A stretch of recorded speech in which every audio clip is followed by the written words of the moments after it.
All right, folks, welcome back to another edition of the Add 10 Gallons Concrete podcast. We got a special guest for us here this week. We got Miss Jennifer Manatt from South Dakota State University. She is the Assistant Program Director for the Concrete Industry Management Program there.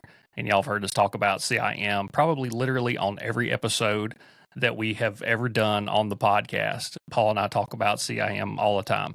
It has impacted our lives that much. So we are happy to talk about it all the time. But we got Jennifer here with us. And Jennifer, tell us about your background. How'd you end up in this old concrete industry here? Well, my original background is in excavation. And then I sold heavy truck equipment to concrete companies and all sorts of people. And, went on from there into manufacturing consulting and things like that. And so business strategy focus, marketing focus, talent acquisition on projects for companies that can't find talent to fill their job openings, and been very successful in doing that. So when this job came up, we were in the Iowa Ready Mix Association conference meeting, and I was listening to, Tim Hostetler, the director, with a panel of students. And I was literally so impressed with these students being able to speak in front of this room full of, adults, professionals in the industry. Like they were just having a conversation. And so I was like, I have to meet these students. I have to meet the director. And he had put up this job opening, and my husband, his family, the Manatts, are in the industry, ready mix and whatnot. He said, you really should take that job so you can really help us get this CIM stuff up and running, and, get people's awareness around it, leveled up, because it's been around, since 1997.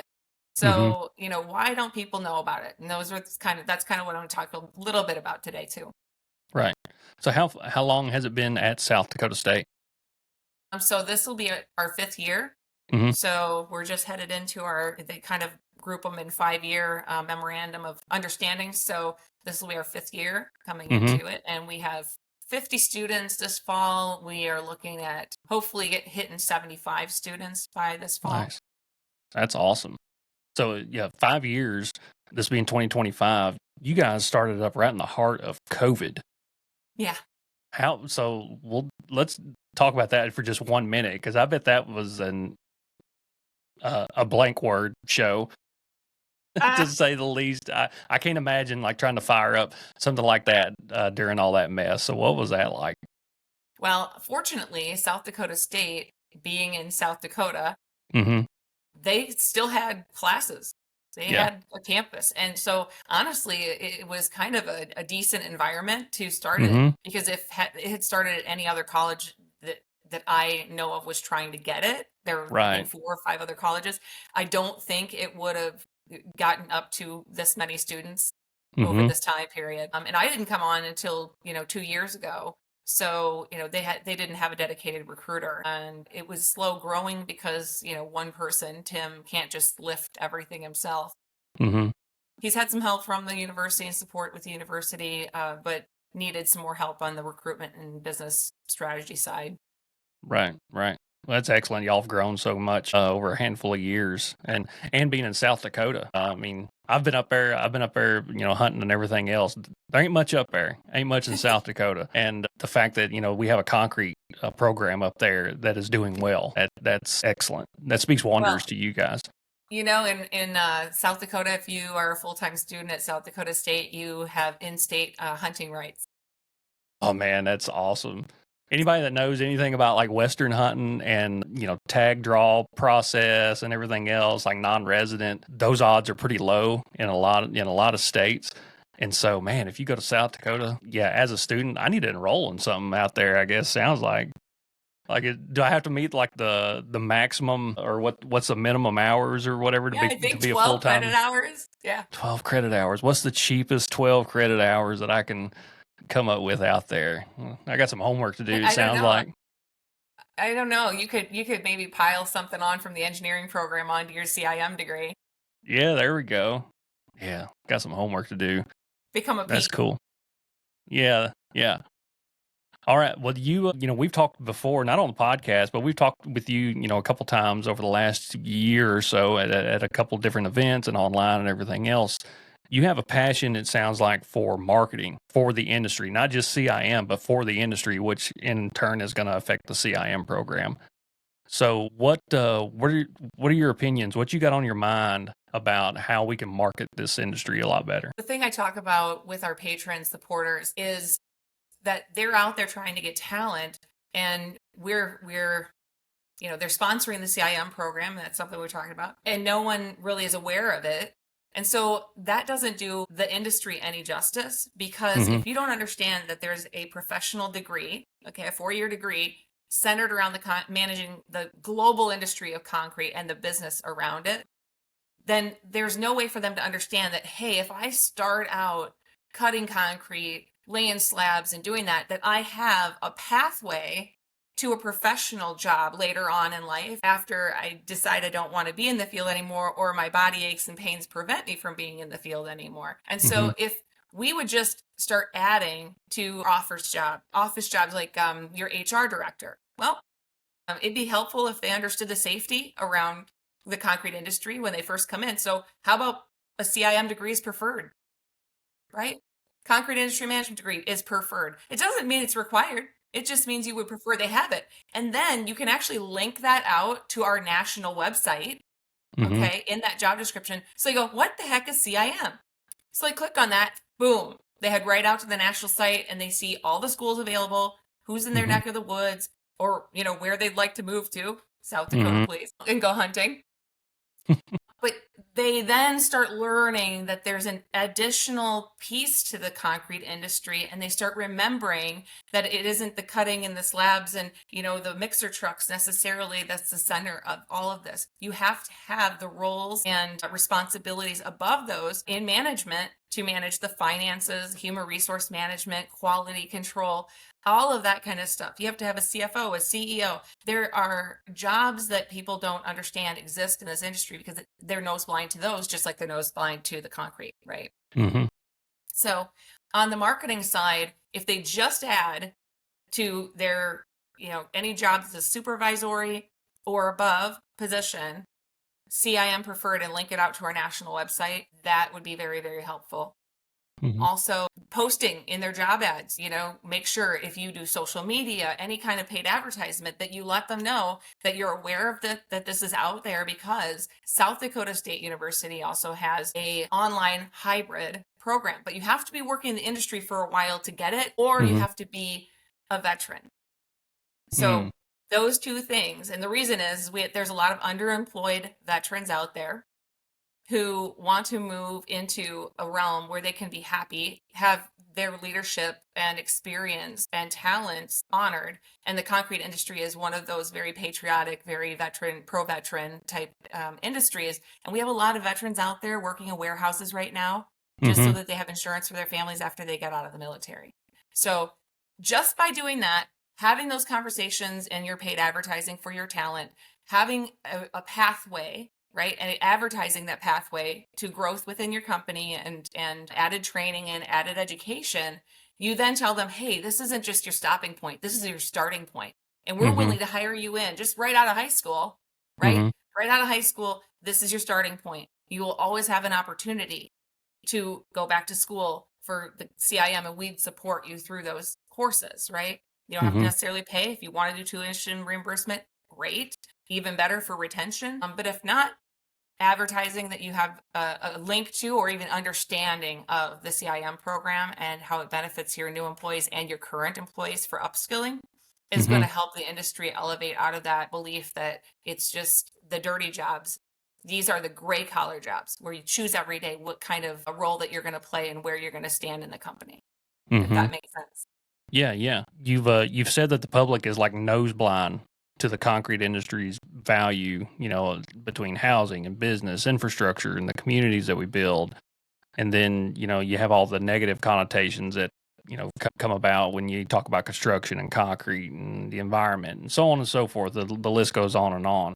So how do we get around all that? How do we put concrete at the forefront of the public eye in a positive light? Well, some of the things that we're also not doing is getting that next generation awareness in our companies, going to Mm-hmm. the schools and, boots on the ground, right? You go to their career fairs and that kind of stuff, but are they coming out? Are they touring your facilities? Are they meeting your CEO? Are they seeing that all your salespeople have their own, vehicles? Are they seeing that that you also have human resource director, a safety director, people who are working in these professional roles? A lot of times the students will come out, they'll go to a quarry or they'll Mm-hmm. tour a plant, and they never make it to the corporate office. They never Right. see the people who are behind the scenes. So I would say Mm-hmm. start working from the ground up with the high schools, offering the tours, pay for the busing. It's worth it over time, because the more they understand, the more they'll take it home to their parents, and the more they share, the less the understanding is that this is just a dirty job industry and more of the Mm-hmm. gray collar job industry with a high growth opportunity and high level of income opportunity as well. Right. Would another way, this just came to mind, I just now thought about it, but we have Sure. all these state concrete associations, like especially here, I live close to Nashville. Any of the surrounding counties or anyone within Middle Tennessee within an hour or so drive of Nashville could come to that Tennessee Concrete Association meeting and banquet and everything, and, the networking and everything else. Do you think it'd be worth it for, high schools to just load up folks and take them to some of these things? I think that in having conversations with the associations I'm aligned with in my region, the conversations that I've had are they actually set up booths at these career fairs. They have Mm-hmm. relationships or are starting to have relationships with the counselors and some of the industry teachers, that Mm-hmm. sort of thing. I definitely think it would be helpful if they brought students to some of this. I mean, if you had a program where you selected leaders, ones who Mm-hmm. really stood out throughout this, because they're doing a lot of career exploration. And so they have a Mm-hmm. lot of career exploration programs in the high schools now. Some states require a certain number of hours of career exploration before they can graduate. So with that all happening, that's a great opportunity for them to select some of the leaders that are out of that group and, Mm-hmm. yeah, align them and bring them in and have them meet all of the people that come to those association dinners, meetings, etc. I think that would be hugely valuable, again, to start the ripple effect of that messaging out that, oh my gosh, I met the president of this company. I met the CFO or the controller or the HR person, and it was fantastic. I never even thought, literally, the Mm-hmm. quote that I get from a lot of students, I never even thought about concrete being a business. And that's what you hear when they get exposed to that level of discussion too. So I 100% love that idea and definitely hope we carry it through and in my region. Mm-hmm. And another thing, and regarding recruiting, I've always thought too that, especially like our CIM program at MTSU, we had a pretty good ag program, at least back in the day. I'm not that familiar with it these days, but the types of kids that were going through the ag program were the exact type of kids that we would love to have in the CIM program.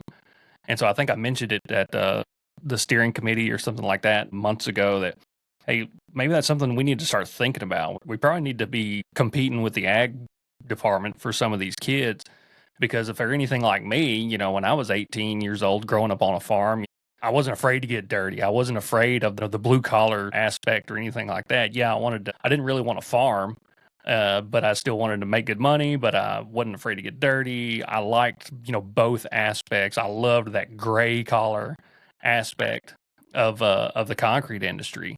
And I think a lot of that is found in the ag departments. These high school ag departments. They're farm kids. They're not, and they have all of these opinions and aspirations for what they want to do, but they don't want to be cooped up in an office all day. But I think the concrete program could show them like, hey, you don't have to be in an office all day. You can do all of these other awesome things outside that need to be done every day, but you can also, help run the business. And so I've always thought that would be an excellent recruiting avenue if we were targeting these There's type of people.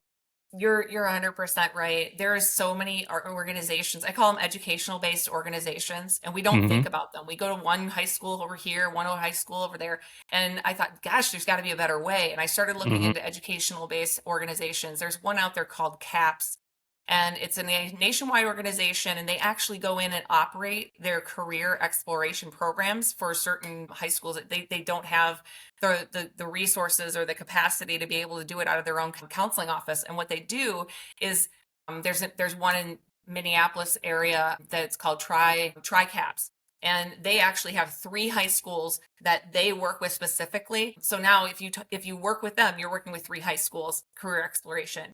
And they're very hands-on. They want you to provide job shadows and experiences. I just went up last fall, and we poured concrete sidewalks with all of the kids in the CAPS program, with some stone, and they donated the concrete. I mean, the school was elated because, they have no budget, right, for this, and they needed it. And so we went in and did this, and all of a sudden the teachers start coming out.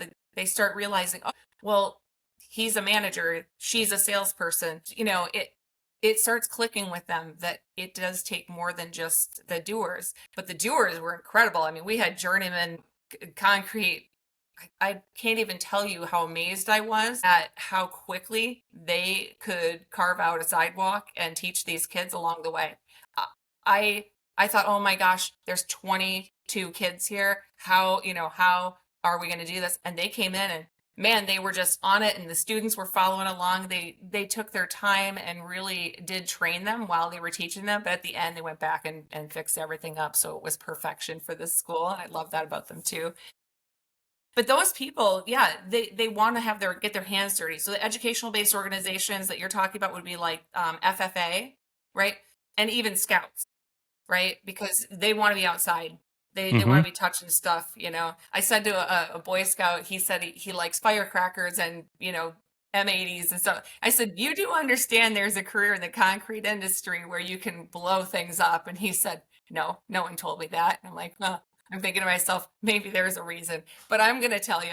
So he wants to go to school. I think he was in 9th grade, and he wants to look into the CIM program so he can work in a quarry.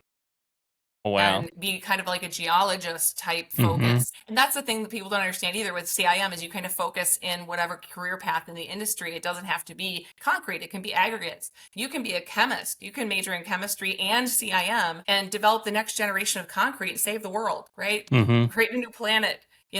There's so many opportunities, and it isn't just if you're interested in construction. And that's the other appeal that we have to start making in this industry. And that's why we have to level up the image of the industry and our talent, because we need these students to look at it and go, an additives company for concrete, what is that? What could I be doing with them? I love chemistry. I love science, So I always say that the concrete industry management degree is actually a STEM plus business degree.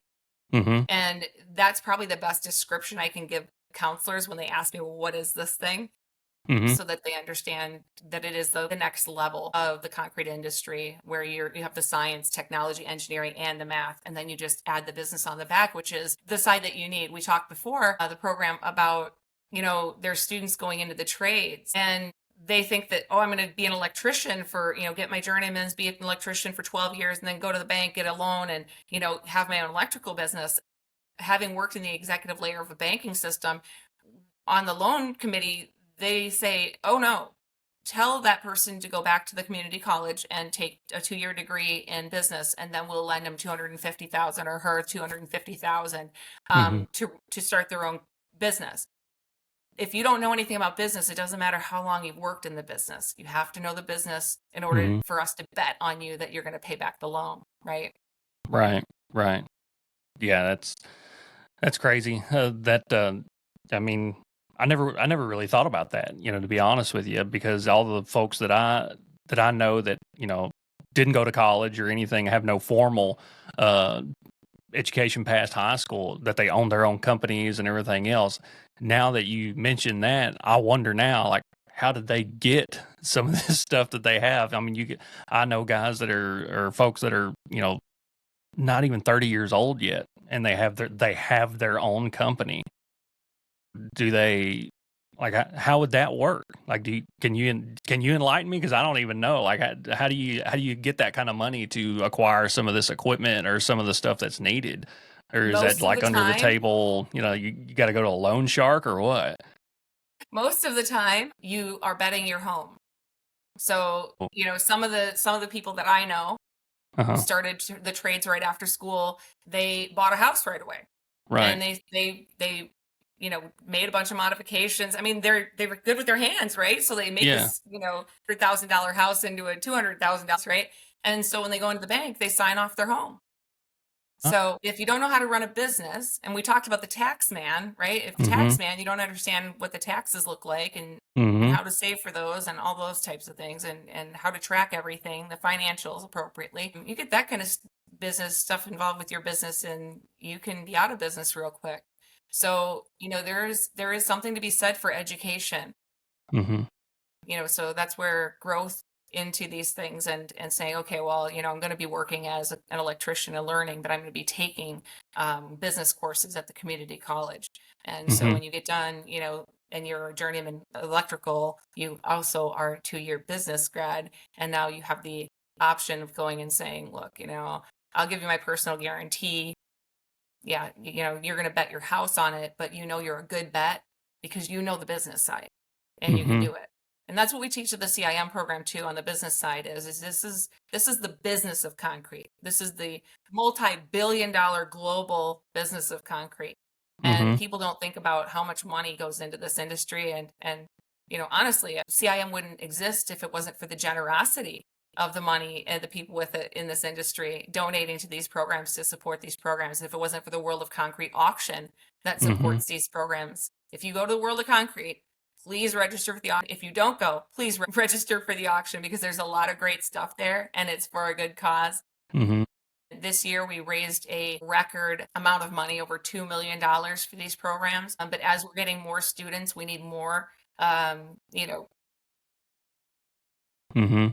So if we can help get more students in, and the more students we have in and graduating, the more they're like you, they spread the word. I mean, look at this podcast. You spread the word. Mhm. I'm talking about the jobs that you have and what you do, and not just the slab work and cutting concrete, but also the management and the sales and the relationships that it takes to build a good business in this industry. We need to remind everybody in the world of those things, and it starts with what are we posting, how are we wording what we're wording for jobs Mhm. and the job descriptions, and what are we saying we prefer and why. Because when they come in and into your job ad and they click on it and they realize that you could eventually upskill them because you would like to grow your business. Right now you're a business of 10 or 15 and you want to grow to 35. You're going to Mhm. need an HR manager eventually.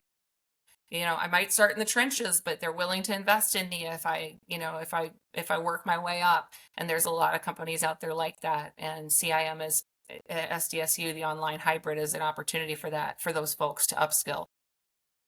There's a lot of people who want to keep their best employees, and they're saying, "Oh, well, I don't want to lose this person." If they're a key, employee, you can look at online again and look at supporting SDSU's program so that we have the resources to be able to upskill your employee so that they're in school, you're doing reimbursement, you can guarantee it's going to take them a while to finish. You're going to have Mhm. them at least that entire time, and then hopefully you come to an agreement at the end of that so that you keep them and they continue to move up, grow, and develop.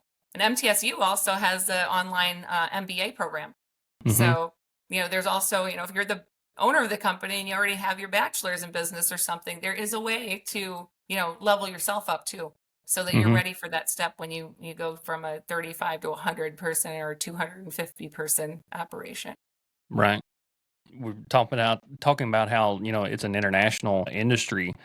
Are there international job postings on any of our CIM boards? I've just now thought about that. Like, do we have any, like, have we ever linked up with any companies or anybody with ties in like Europe or Australia or, some of these places that people actually want to go and not some of these other countries that nobody wants to go to. But I didn't know if there were any like international job postings on the CIM board. I think that'd be pretty cool. I think that's one of the ways I would like to grow this. And again, resources are a part of that. The Mm-hmm. auction, again, for that, I'd like to have a CIM board where there's a central location for that type of information for these for internships. There's a lot of folks in the industry, they want to advertise an internship. They want to get students there because they want to get them interested and then hire them after they graduate.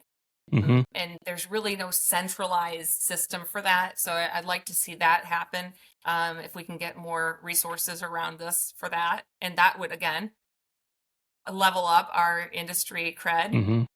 on the education side as well. The more we talk about the education, the more we talk about growth and development, the better image we're going to have in the public's eye.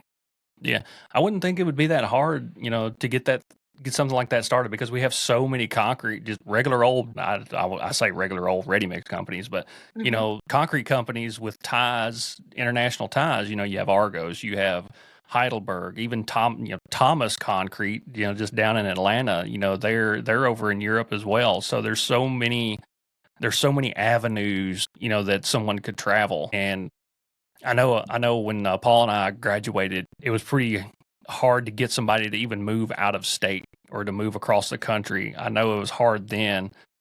So I can't imagine how hard it would be to convince some kid or whoever to move completely across the world. I mean, you gotta have some heart in you to make that kind of leap. But still, I would think that it would be worth having the opportunity there. If nothing else, you would have that as a recruiting tool.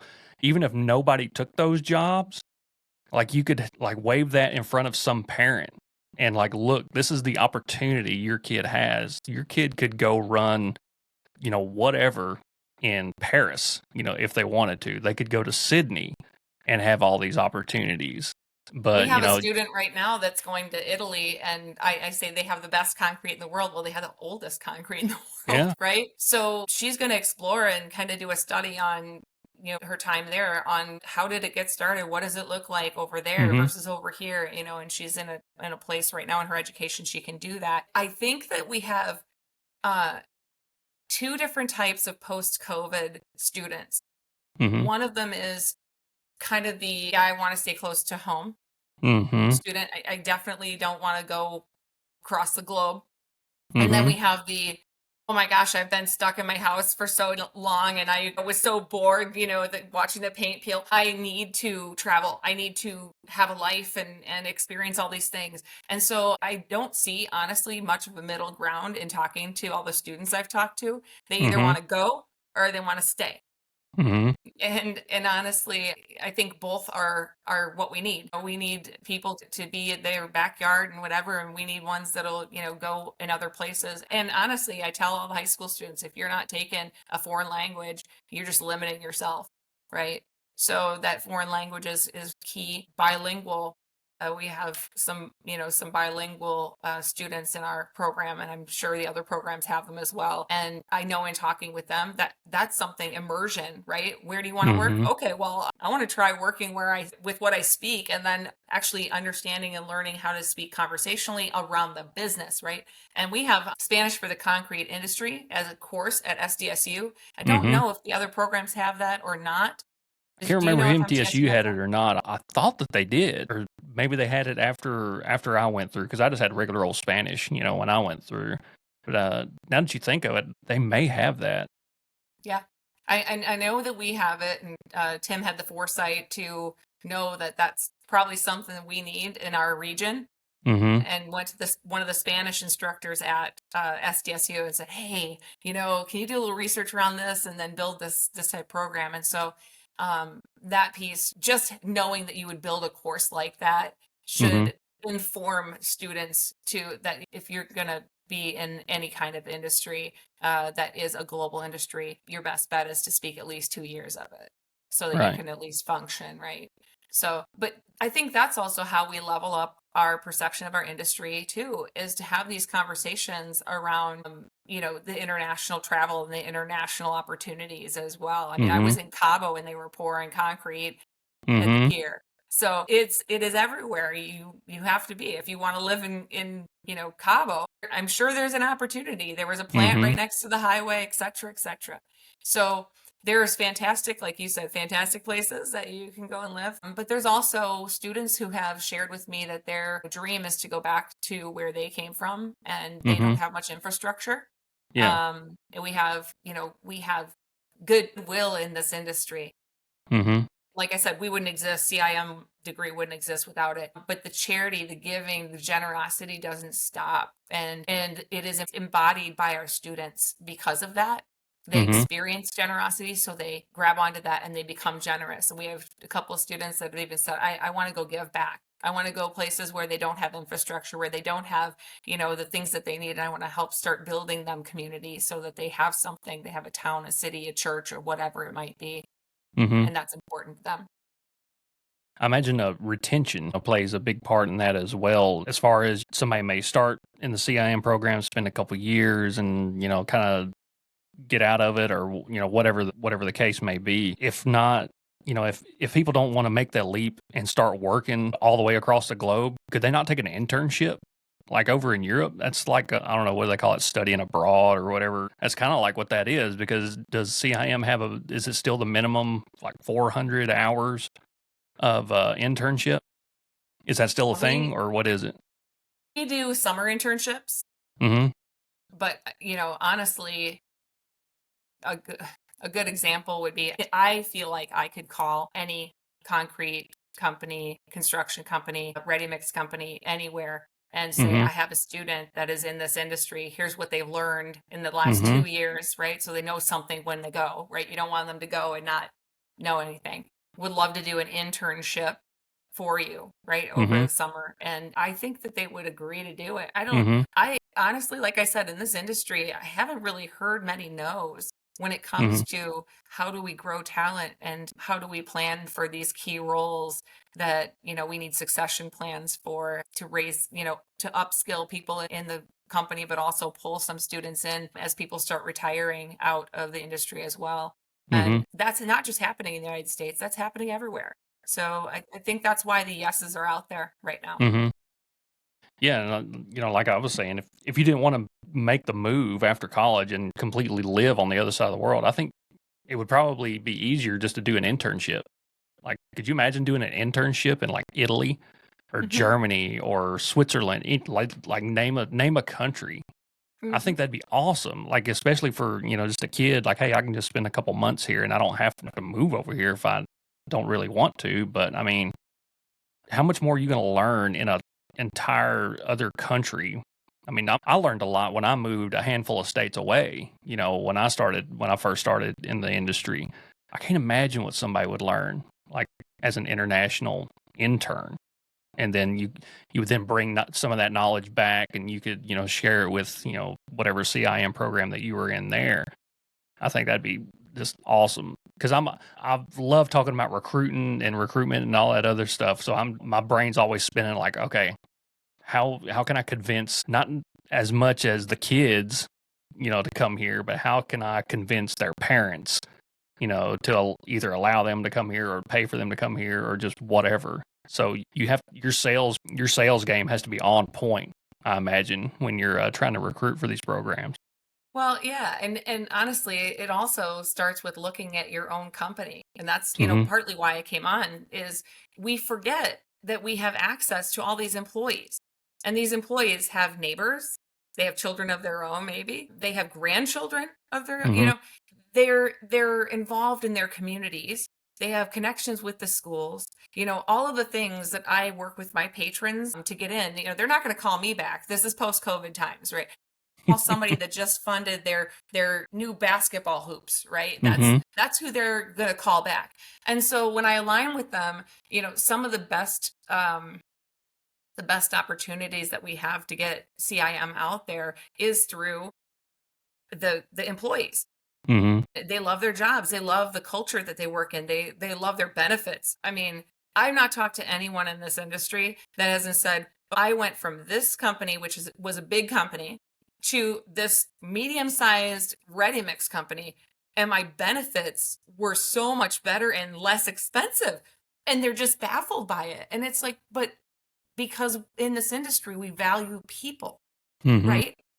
We're trying to enhance the jobs and create quality and safety with AI, but we're not specifically going, well, if we did this, this, and this with AI, we could replace these people. Hmm. That is also another difference in our industry that we don't get out there. We don't talk to our neighbors about it enough. We don't talk to our employees about it enough. Hmm. And I would love to have opportunities to speak to some of these companies, the employees, just do a virtual, chat with them so that they can understand more about the program, how they could, their kids, their children and grandchildren can afford it because Mm-hmm. the industry's so generous and we kind of, have scholarships to help pay their way through this. Mm-hmm. Plus the summer internships that are paid real money. I have some students, that make between, I don't know, $13,000 and $20,000 in a summer. I tell people that. I just told my dental hygienist that over my lunch break today, and she literally wrote my name, phone number, and email address down, and told me she was going to post this link on her Facebook because she has so many friends, right, Mm-hmm. that they don't know what they want to do with their life. They Mm-hmm. graduated a year ago and still are going nowhere Right. and would love a hands-on learning opportunity and to know that they could go into management. They, Mm-hmm. they don't want to, they're not into like, let's cut concrete all day in the slabs and that kind of stuff, but they didn't even realize that they could be a chemist and major in CIM. So those things, that education, the first people we should be talking to are the employees and the people in the industry because they Mm-hmm. can spider web out and touch everyone else. And that's what we're failing to do right now, which is why we're Mm-hmm. failing to get good talent into our industry. Yeah. Yeah. Yeah. The recruitment of the companies, for the job boards and all that stuff, that's equally, if not more important than anything else. And I got to thinking too, is like, how do you get, let's say it's a steel company that makes, rebar or just whatever, and you're talking about HR positions and all these other office, or office management positions within these concrete companies. How do we extend that to some of these other companies that service the industry and we can get all those jobs on the board too? Like, is there a way to get all that too and just keep on spider webbing out? I say we forget that we need to really define the concrete industry management program because Mm-hmm. we forget, again, because concrete's in it, we forget how much is in the mix. Right. Right. And I 100% agree with you. We need to be partnering with the additive companies and the steel companies and anything that touches this industry. They really should be participating in our auction every year. Mm-hmm. They should be supporting what we're trying to do, getting, graduating talent out of these programs. They should become affiliate patrons to our programs so that we have the additional funding we need to get that next generation of procurement director who Mm-hmm. could buy their mixer trucks or Right. you know what I mean? Mm-hmm. They need to look farther into the future and they need to start planning and go, oh, huh, if we were to help this program and we were there the entire time and they knew we were supporting them through this, we'd actually have an opportunity with them later. If you are someone like Aztec, right? Mm-hmm. And they only know your plant, right? Because you had them in for an internship and then they were with one of your companies that uses your equipment. When they graduate, if they go into being plant manager, you think they're going to want 25 different brands of X, Y, and Z? So they have to keep Mm-hmm. all these parts on hand and whatever? No, they're not going to want that. They're going to want what they know first. And that's where some of the addition affiliates to the industry need to start diving in deeper because if they do long term, they're going to benefit more. Mm-hmm. That's awesome.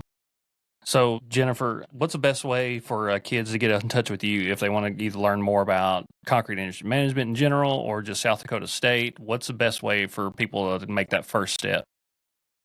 They can throw me an email at jennifer.manatt, Manatt, at S as in South, D as in Dakota State.edu. So sdstate.edu.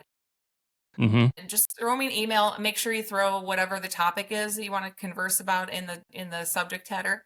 Mm-hmm. Happy to either answer those questions or, if they have questions about their student, they have a student that's interested or whatever, I'm happy to speak with them and also connect them with one of our current students so they can kind of get an experienced view of what the program looks like. Mm-hmm. But also, I'd love it for people in the industry to reach out and send me an email and ask, what can I do step by step to help get some awareness around this program, elevate the level of understanding of my business and how important it is and the roles that I have to fill and how important those are, and just start leveling up our impression in the public eye, I'd love to help them do that as well. Right.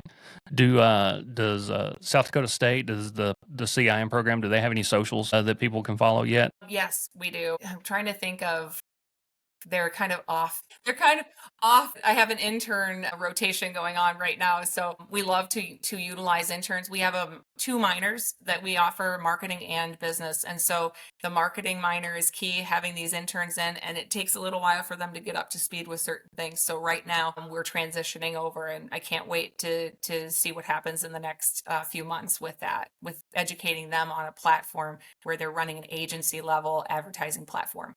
And I know you're pretty active on LinkedIn. I see you all the time on LinkedIn. So if somebody wants to look you up and learn more about what's going on, you keep a pretty good finger on the pulse Yes. of the industry. So if they follow you on LinkedIn, they'll have a good idea about how they can help as well. So that's good. Yeah, 100%. My LinkedIn is a place to land for sure because it's where I connect with people in business. After World of Concrete, it kind of blew up, but it settled down. And so I'll definitely get your messages and I'll know to get back to you. Usually I tell people, 24 to 48 hours, I'm usually getting back to people on socials. Yeah, people in this industry, we don't let grass grow under our feet. A lot of us don't sit behind a desk all day. We're No, on the road, we're doing something somewhere. So you have to be patient with us. You got to give us a day or so. yeah. Well, I tell people if I don't, the Apple Watch is great, right? Hmm. But there are times when, something I'm wearing or reaching or doing something and it will mark an email as read Oh, or a message on LinkedIn as read if it comes up while I'm doing something. So I always yeah. tell people if you don't hear from me in 48 hours, I'm either dead or especially Poke if me you're on again. LinkedIn. I'm either dead or I didn't get your message. So send it again or Hmm. or email me. Just keep beating me about the head with messages and I'll tune in sooner or later. Sounds good. And as always, anybody out there, y'all are always free to message Paul and I. We're always happy to talk CIM. Like I said, we do it every episode. And so every now and then we have someone from CIM where we can officially talk about the CIM, but we are big proponents of it. I tell people all the time, I was like, you don't have to get a college degree these days with the amount of information that's at our fingertips. But if you do go to college, get you this concrete degree, and it's for all the reasons that we've talked about today. That I mean, your options are virtually limitless with this degree. There is nothing off the table. So, Jennifer. I've had consulting clients that are in the collegiate arena and Mhm. they are struggling to get business data. So from their business programs, they're graduating with a business degree, marketing degree, communications degree, and these people are graduating with a ton of debt and they don't have a job that starts higher than $45 to $50,000 in some regions. Wow. You can't pay off that kind of debt, that you can't make the numbers work. No. So if you want a business degree and you think you're going to go into business, this is the degree you want. Yeah. Yeah. Absolutely. Jennifer, I can't thank you enough for coming on here today. Learned a whole lot. I know you're passionate about the industry just like we are. I can't wait to see what else you got going as far as how we can market this thing of ours a lot better. We can do a lot better. We've done a pretty good job, I think, so far. But like you've said, I mean, we could do so much more. So thank you for bringing awareness to all that and getting things rolling. Absolutely. Thank you so much for having me on and helping, level up the industry in the public eye. Absolutely. Can't wait to talk to you again. And we'll catch you guys next time on the Add 10 Gallons Concrete podcast.